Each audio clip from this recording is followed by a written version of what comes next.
Hello student, आज हम लोग सीखेंगे एक्सरसाइज नंबर 6.3 का क्वेश्चन नंबर 8। क्वेश्चन नंबर 8 में दिया गया है समांतर चतुर्भुज की ABCD की बढ़ाई गई भुजा AD पर स्थित E एक बिंदु है और BE भुजा CD को F पर प्रतिच्छेद करती है। दर्शाइए कि ट्राइंगल ABE समरूप है ट्राइंगल CFB के। तो इसके लिए पहले हम लोग सबसे पहले समांतर चतुर्भुज बनाते हैं। समांतर चतुर्भुज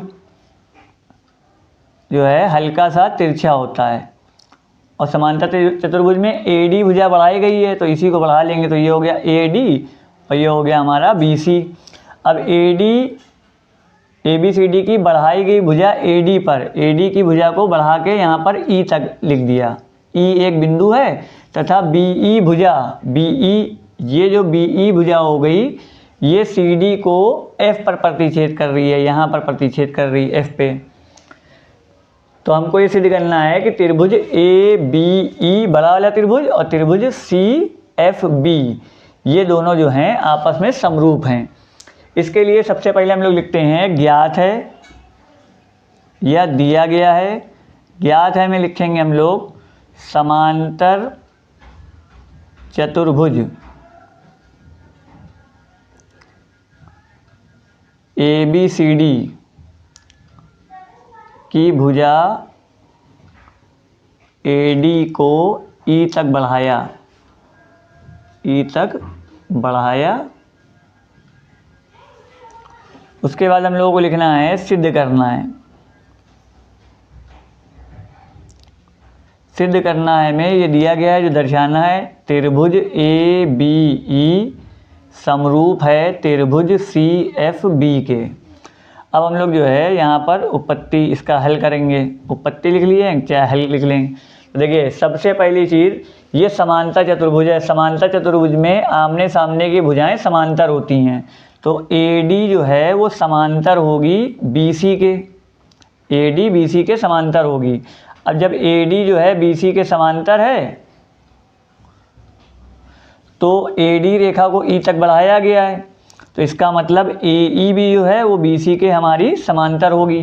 और जब दो समांतर रेखाओं को एक तीसरी रेखा काटती है तो ये कोण और ये कोण आपस में बराबर होते हैं, ये कहलाते हैं एकांतर कोण। तो इसके लिए हम लोग लिखेंगे त्रिभुज, पहले जो हम लोग प्रूफ करना है उसमें लिखेंगे त्रिभुज ABE तथा त्रिभुज CFB में BE ऊपर वाले में AEB मतलब E वाला कोण, एंगल AEB जो है वो बराबर हो जाएगा एंगल CBF के और ये हमारे जो हैं वो एकांतर कोण हैं। एकांतर कोण हमारे बराबर होते हैं जब दो समांतर रेखाओं को एक तीसरी रेखा प्रतिच्छेद करती है या काटती है तो ये कोण और ये कोण आपस में बराबर होते हैं, इसे कहते हैं एकांतर कोण। और दूसरा जो है एंगल A जो है वो एंगल C के बराबर होगा क्योंकि समांतर चतुर्भुज दिया गया है और समांतर चतुर्भुज के आमने सामने के कोण बराबर होते हैं तो A वाला जो है वो C के बराबर होगा। तो A वाले का नाम लिखेंगे हम लोग BAE, यहाँ लिख देंगे एंगल BAE बराबर में हो जाएगा एंगल BCF और यहाँ पर लिख देंगे समांतर चतुर्भुज के सम्मुख कोण, समांतर चतुर्भुज के सम्मुख कोण ये हमारे बराबर होते हैं, समांतर चतुर्भुज के सम्मुख कोण। अब जब दो कोण हमारे बराबर हो गए इसका मतलब दोनों त्रिभुज हमारे समरूप हो गए। त्रिभुज ABE समरूप हो गया त्रिभुज CFB के और यहाँ पर लिख देंगे एंगल समरूपता कसौटी से या एंगल समरूपता से। इस तरीके से हमारा ये जो है प्रूफ हो जाएगा। यहाँ लिख देंगे हम लोग हैंस प्रूव्ड। अब हम लोग जो हैं 9th वाला क्वेश्चन देखते हैं। 9th वाले क्वेश्चन में दिया गया है आकृति 6.39 में, ये आकृति है 6.39 में ABC और AMP, ABC ये बड़ा वाला और AMP ये नीचे वाला दो समकोण त्रिभुज है जिनके कोण B और M समकोण है, B समकोण है और M समकोण है। सिद्ध करना हमको त्रिभुज ABC समरूप है त्रिभुज AMP के, हम लोग को ये दोनों सिद्ध करना है। तो इसके लिए देखिए यहाँ पर हम लोग जब हल लिखेंगे तो हल में सबसे पहले लिखा हम लोगों ने त्रिभुज ABC तथा त्रिभुज AMP में, त्रिभुज ABC तथा त्रिभुज AMP में, ABC में B वाला कोण समकोण है और AMP में M वाला कोण समकोण है। तो यहाँ लिखेंगे एंगल ABC बराबर में एंगल AMP और ब्रैकेट में करके लिख देंगे समकोण।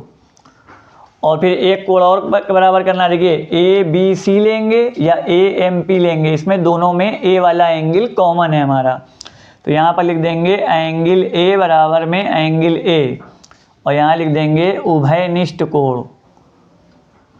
A वाला जो है उभयनिष्ठ कोण हो गया। जब दो कोण बराबर हो जाते हैं, दोनों त्रिभुज हमारे समरूप हो जाते हैं। त्रिभुज ABC समरूप हो गया त्रिभुज AMP के और यहाँ लिख देंगे एंगल समरूपता से, एंगल समरूपता से। तो पहला वाला तो हमारा प्रूफ हो गया। और दूसरा जो है CA/PA, इसको निकालने के लिए देखिए B के सामने एंगल ABC में B वाला कोण 90 का, तो B के सामने की भुजा है AC यानी कि CA, और इसमें 90 का कोण है M वाला, M के सामने की भुजा है PA, तो CA/PA बराबर हो गया। उसके बाद यहाँ पर देखिए A के सामने वाली भुजा है हमारी BC, ये हो गई, और दूसरे वाले में A के सामने वाली भुजा है हमारी MP, तो ये भी आपस में बराबर हो गए। और यहाँ क्या लिखते हैं, यहाँ पर लिखते हैं समरूप त्रिभुजों की संगत भुजाएं, समरूप त्रिभुजों की संगत भुजाएं जो होती हैं उनका अनुपात भी बराबर होता है।